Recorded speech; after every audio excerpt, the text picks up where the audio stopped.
آج وقت آ چکا ہے کہ آپ اپنی سیاسی طاقت کا مظاہرہ کریں. آج وقت آ چکا ہے کہ آپ اپنے ووٹ کی اہمیت کو اور اس کی طاقت کو سمجھیں. میرے غیور نوجوانوں، کٹھور کے میرے بزرگوں، میری عزت دار ماں اور بہنوں، اسد الدین اویسی اتر پردیش کو اور کٹھور کو اس لیے نہیں آیا ہے کہ میں لفظی کر کر اپنی مقبولیت میں اضافہ کر لوں. میں یہاں پر اس لیے نہیں آیا ہوں کہ میں اپنی اور شہرت میں اضافہ کر لوں. میرے آنے کا مقصد ایک ہی ہے اور اللہ میری اس نیت کو، میرے دل کا حال جانتا ہے. ہمارے آنے کا مقصد ایک ہی ہے کہ کٹھور میں مسلمانوں کی ایک سیاسی لیڈرشپ بنے، کٹھور میں مسلمانوں کی قیادت بنے. اور کیوں نہیں بننی چاہیے؟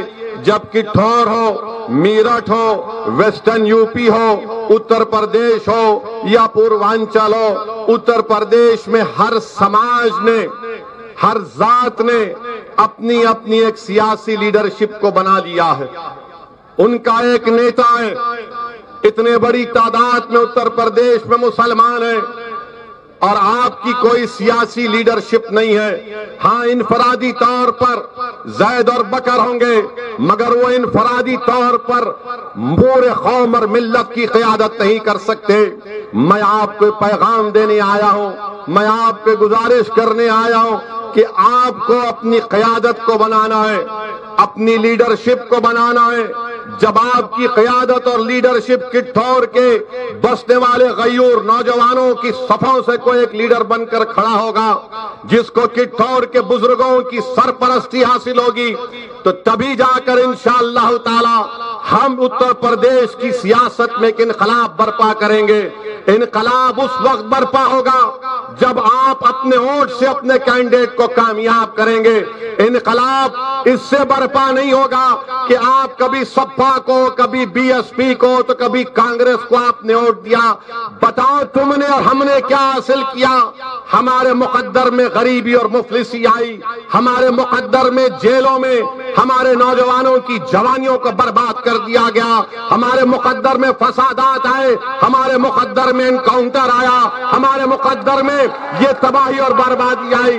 ہمارے بچوں کو اسکول کا انتظام نہیں، ہمارے نوجوان 2% گریجویٹ ہوتے ہیں. سب سے زیادہ drop out rate Uttar Pradesh میں اگر کسی کا ہے تو مسلمانوں کا ہے.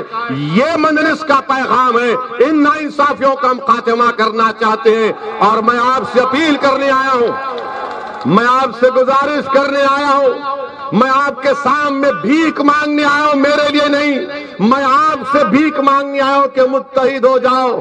اتر پردیش کی ویدھان سبھا میں اتر پردیش کے مسلمانوں اپنے ووٹ کی اہمیت کو سمجھو. تم 19% ہو، تم معمولی نہیں ہو، تم 19% ہو. اگر تم متحد ہو جاؤ گے تو یاد رکھو اتر پردیش کے مقدر کے فیصلے تمہاری آواز کے بغیر ادھورے رہیں گے. شرط یہ ہے کہ ہم کو متحد ہونا ہے. یقیناً ہمارے اتر پردیش ہو یا بھارت ہو، مسلمانوں میں ایک ڈائیورسٹی ہے. ہمارے پاس بھی اعلیٰ ذات کے ہیں، او بی سی سماج کے لوگ ہیں، مگر کیا ہم ہمارے ہندو بھائیوں سے سبق حاصل نہیں کر سکتے کہ کیسے او بی سی سماج نے اپنے اپنے نیتاؤں کو بنا لیا؟ کیوں بنایا؟ کیونکہ وہ متحد ہیں، اپنا ووٹ اس نیتا کو ڈالتے ہیں. اور ہم سے کیا کہا جاتا ہے مسلمانوں سے؟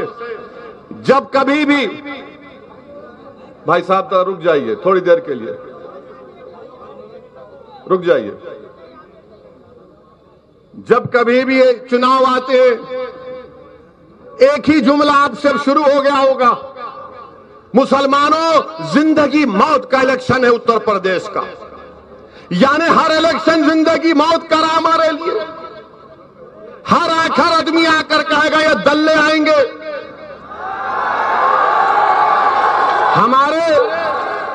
ہمارے جانے کے بعد یہ آ کر آپ کے کان میں کھس پھس کریں گے، ارے یہ زندگی موت کا الیکشن ہے. یہ سب آ کر کہیں گے زندگی موت کا الیکشن ہے. یہ اویسی بھڑکاؤ بھاشن دیتا ہے، یہ اویسی جذباتی بات کرتا ہے، نوجوان اس کی بات کو دھات دیتے ہیں۔ اویسی بھڑکاؤ بھاشن نہیں دیتا، اویسی نہ جذباتی بھاشن دیتا ہے، اویسی سچ کو بیان کرتا ہے، اور اللہ جانتا ہے اس بات کو، میں سچ کو بیان کر رہا ہوں۔ میں آج بھی کہہ رہا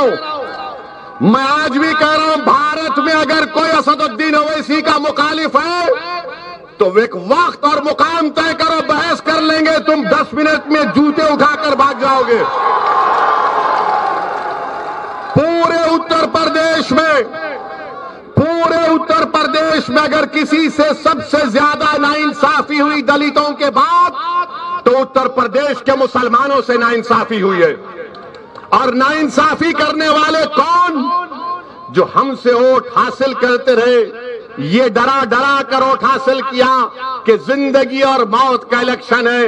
الیکشن تو ہو گیا، ہم روز مرتے تھے، وہ کبھی نہیں آتے تھے، مگر جب الیکشن آ گیا تو سب کے سب ایک ہی آواز میں، یعنی خوالوں کی ایک ٹیم نکل چکی ہے، ایک ہی راگ میں جاگتے ہیں کہ زندگی موت کا معاملہ ہے، زندگی موت کا معاملہ ہے۔